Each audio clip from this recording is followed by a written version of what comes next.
Right now, there are 72 raids taking place throughout this city. Riverside County, Orange County, and San Bernardino County, he informed her. Jenna turned to me with a look of stunned disbelief. Is it true, George? Is this true, George? It's true, I said. It took a few more seconds to wrap her mind around it, but once reality clicked in, I thought the girl's head might explode. You're a motherfucking snitch? I honestly hadn't known what would come from Jenna's mouth when she learned the truth. Maybe I'd been naive, but for some reason I'd never expected.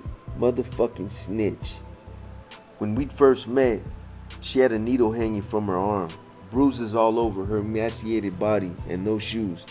I was paying for a $300,000 roof over her head and had given her a safe place to stay. I'd cared for her little girl, cleaned the shit from her sheets, and taken cold showers with that woman to keep her alive. And now I was a snitch. Check that.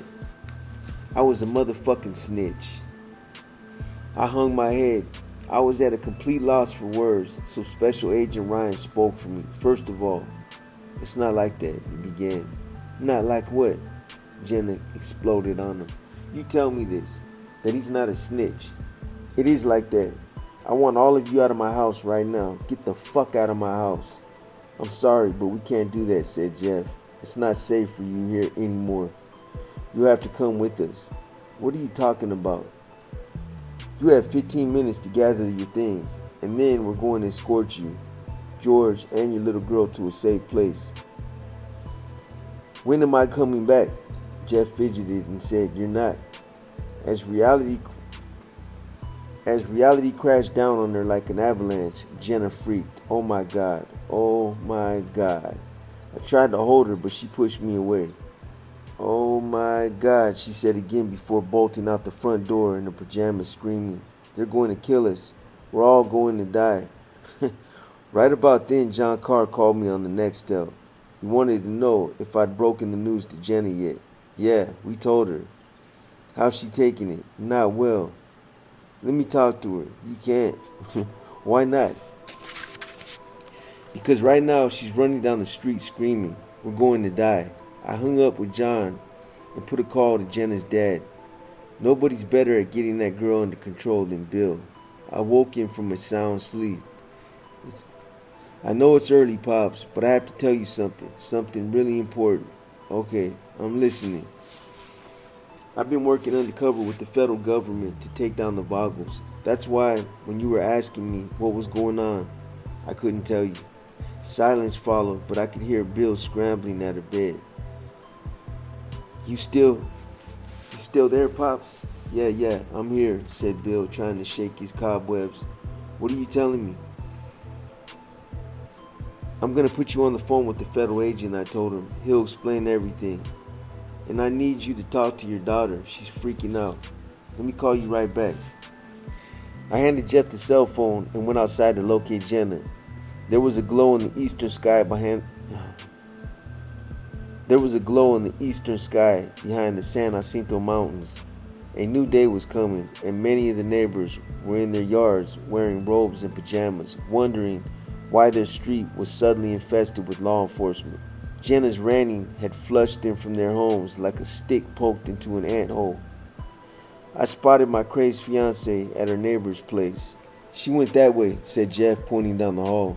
Jenna was in the master bedroom, walk-in closet behind a closed door. I could hear her snippets of conversation as she cried to her father.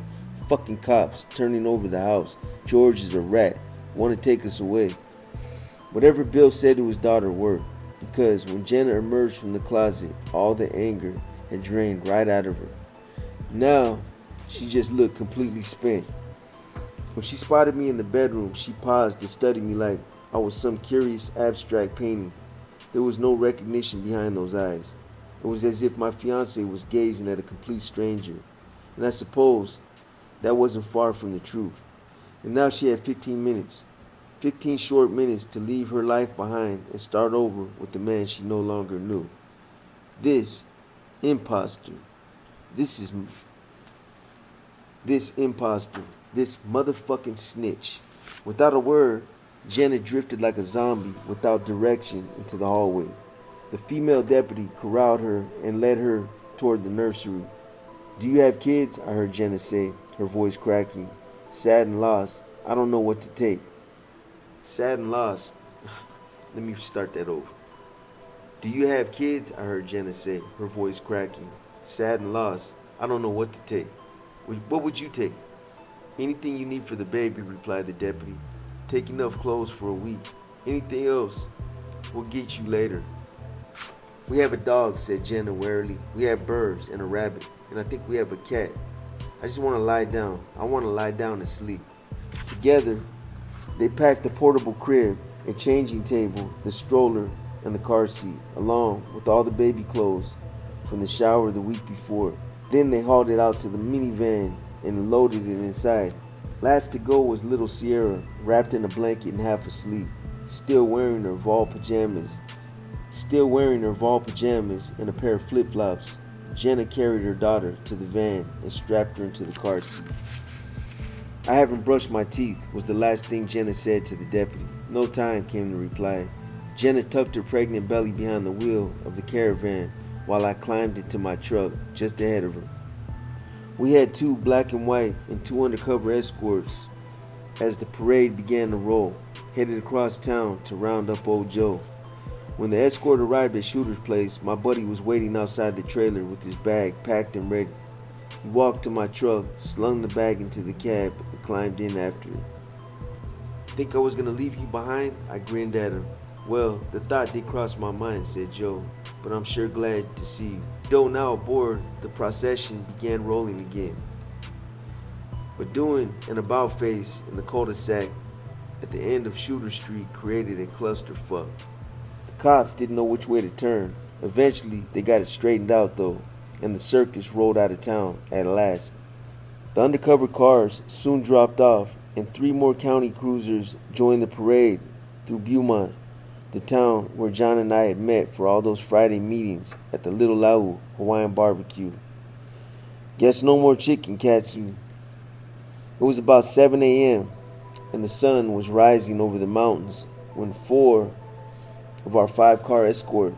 It was about 7 a.m., and the sun was rising over the mountains when our 5-car escort fell away and a California Highway Patrol cruiser led us into the interstate.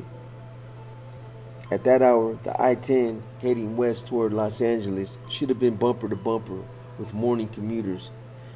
But every lane was empty. There wasn't a vehicle in sight, just my truck and Jenna's minivan and the highway patrol. It was fucking weird, man. The trooper stayed in front of us for a mile, then turned off as the second CHP cruiser picked us up.